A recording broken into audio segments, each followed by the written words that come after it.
दोस्तों इस वीडियो में इजीली बताया गया है कि किस तरीके से और किन कारणों की वजह से ये 10 साल का फ्रेंच रिवॉल्यूशन हुआ।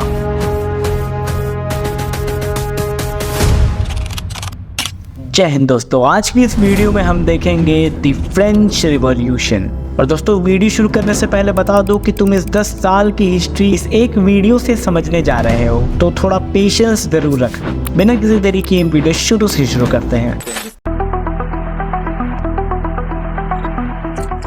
बेसिकली दोस्तों फ्रेंच रिवॉल्यूशन एक 10 साल के टाइम पीरियड का इवेंट है जो कि 1789 से 1799 तक चला था। और इस रिवॉल्यूशन से कई सामाजिक और राजनीतिक बदलाव आए हैं जिनके कारण पूरे मॉडर्न वर्ल्ड पे काफ़ी ज़्यादा प्रभाव पड़ा है। और दोस्तों इस रिवॉल्यूशन के ओवरव्यू की बात करें तो शुरुआत में फ्रांस में मोनार्की चलती थी, जिसके बाद वो एक रिपब्लिक बन जाता है और आने वाले समय में वहाँ पर कई कॉन्स्टिट्यूशनल रूल आते हैं और अंत में नेपोलियन की डिक्टेटरशिप यानी तानाशाही देखने को मिलती है। और इसी टाइम पीरियड को हम फ्रेंच रिवॉल्यूशन कहते हैं। लेकिन दोस्तों यहाँ पर सवाल आता है कि इतना बड़ा रिवॉल्यूशन आखिर हुआ क्यों। तो दोस्तों सबसे पहले हम फ्रेंच रिवॉल्यूशन के काउजेस को देखेंगे।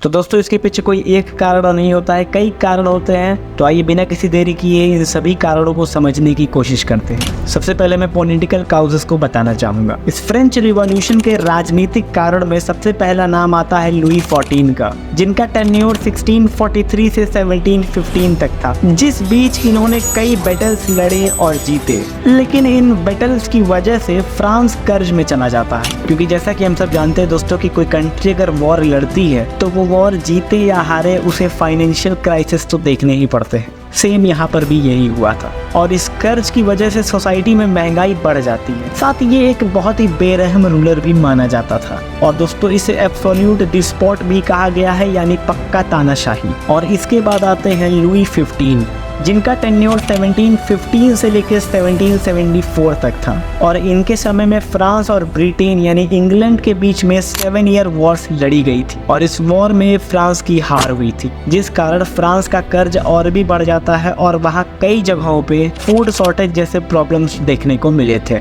साथ ही इसे एक बैड एडमिनिस्ट्रेटर भी माना जाता था, क्योंकि ये जनता के बारे में ज़्यादा भला नहीं सोचता था। और दोस्तों इसके बाद आते हैं इस फ्रेंच रिवॉल्यूशन के शेखावत सर यानी लुई 16, जिनका टेन्योर 1774 से 1792 तक चला था। और ऐसा हिस्टोरियंस मानते हैं कि ये देश का बदलाव लाना तो चाहते थे लेकिन उतनी हिम्मत नहीं रखते थे। और लुई 16 ने इंग्लैंड को नीचा दिखाने के लिए अमेरिकन वॉर ऑफ इंडिपेंडेंस में उनकी बहुत मदद की फाइनेंशियल रूप से, जो कि ये भी एक कारण बनता है फ्रांस का कर्ज बढ़ने का। तो दोस्तों इन 3 राजाओं के गलत पॉलिटिकल डिसीजन की वजह से फ्रांस का कर्ज बढ़ता ही गया और फ्रांस में महंगाई बढ़ती गई, जिस कारण वहाँ की जनता को काफ़ी तकलीफें हुई और उन्होंने रिवॉल्यूशन किया। अब हम लोग नेक्स्ट देखते हैं फ्रेंच रिवॉल्यूशन का सोशल काउज क्या था। लेकिन सामाजिक कारण जानने से पहले आपको ये जानना जरूरी है कि उस समय फ्रांस का समाज कैसा था। तो दोस्तों उस समय फ्रांस का समाज 3 भागों में बटा हुआ था, फर्स्ट, सेकेंड और थर्ड स्टेट के नाम से। और फर्स्ट स्टेट में क्लर्जी यानी चर्च के लोग, बिशप, फादर आदि आते थे। साथ ही इनकी संख्या लगभग 1 लाख थी और उस समय इनके पास या कह सकते हैं चर्च के पास फ्रांस की 10% ज़मीन हुआ करती थी। और सेकेंड स्टेट में नोबिलिटी आती यानी रॉयल फैमिली वाले लोग। हाँ, लेकिन ये राजाओं के घर से नहीं हुआ करते थे। और उस समय फ्रांस में इनकी संख्या थी लगभग 4 लाख की और इन्हें फ्रांस का 25% लैंड दिया गया था। और इनके बाद आता है हमारा अब थर्ड स्टेट, जिनमें बेसिकली फार्मर, आर्टिसंस यानी कारागार, factory worker, traders, public official, साथ ही लॉयर और कई पढ़े लिखे वर्ग के लोग भी आया करते थे। और इनकी पॉपुलेशन 95% यानी उस समय लगभग 2.5 करोड़ लोग हुआ करते थे ये। और दोस्तों जैसा कि मैंने बताया कि इन्हीं लोगों के बीच कुछ एजुकेटेड मिडिल क्लास थे, जैसे कि लॉयर, अकाउंटेंट आदि, और इन लोगों को बर्जुआसी कहा जाता था। तो दोस्तों ये हमने फ्रांस का समाज देखा। अब सामाजिक कारण देखिए फ्रेंच रिवॉल्यूशन का।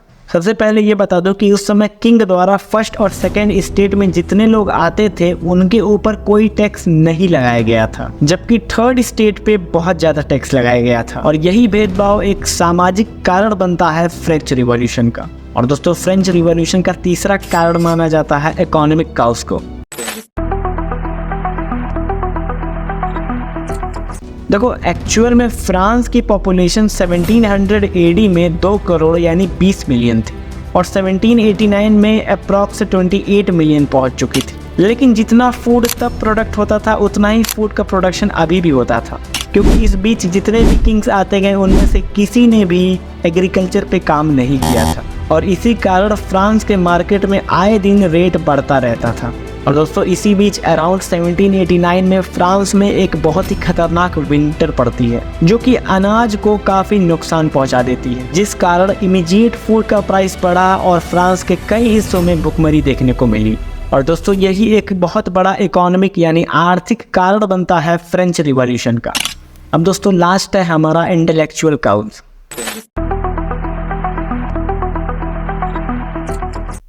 अब दोस्तों इसी 17th-18th सेंचुरी में एज ऑफ एनलाइटनमेंट की शुरुआत होती है, जिसमें साइंस, फिलॉसफी, रैशनल थिंकिंग आदि की डेवलपमेंट होती है। और इसी बीच कई फेमस थिंकर और फिलोसोफर्स की थ्योरी आती है, जैसे कि रूसो हो गए, जो कि एक तरह से कह सकते हैं कि समाज को जागृत कर रहे थे। यानी कि दोस्तों इस इंटेलेक्चुअल से मेरा मतलब ये है कि अब समाज में न्यूज़पेपर पढ़ा जाता था, जिस कारण अब समाज में भी डिबेट बैठनी शुरू हो चुकी थी। और दोस्तों इसी इंटेलेक्चुअल काउस की वजह से सोसाइटी के इंडिविजुअल्स डेमोक्रेसी की ओर बढ़ रहे थे, जो कि बहुत ही इंपॉर्टेंट काउस था फ्रेंच रिवॉल्यूशन के। आई होप दोस्तों आप ये बात तो समझ ही चुके होंगे कि ये फ्रेंच रिवॉल्यूशन किसी एक इमीडिएट कारण की वजह से नहीं हुआ था। ये पिछले 50-100 साल से जितना भी समाज झेल रहा था, चाहे वो पॉलिटिकल हो गया, सोशल हो गया, इकोनॉमिक हो गया या इंटेलेक्चुअल काउस हो गया, इन्हीं सब कारणों की वजह से यहाँ पर फ्रेंच रिवॉल्यूशन होता है। वैसे तो दोस्तों मैं इस वीडियो में पूरी फ्रेंच रिवॉल्यूशन की हिस्ट्री बताने वाला था, लेकिन टाइम मैनेजमेंट की वजह से एडिटिंग में काफ़ी लेट हो गया, जिस कारण इससे आगे की हिस्ट्री नेक्स्ट वीडियो में मिलेगी, जिसके लिए मैं माफ़ी भी चाहता हूँ। और अगर वीडियो इन्फॉर्मेटिव लगी होगी तो लाइक, शेयर, सब्सक्राइब करना मत भूलना। मिलते हैं अगली वीडियो में। जय हिंद, जय भारत। और हाँ, कमेंट में फीडबैक ज़रूर देना।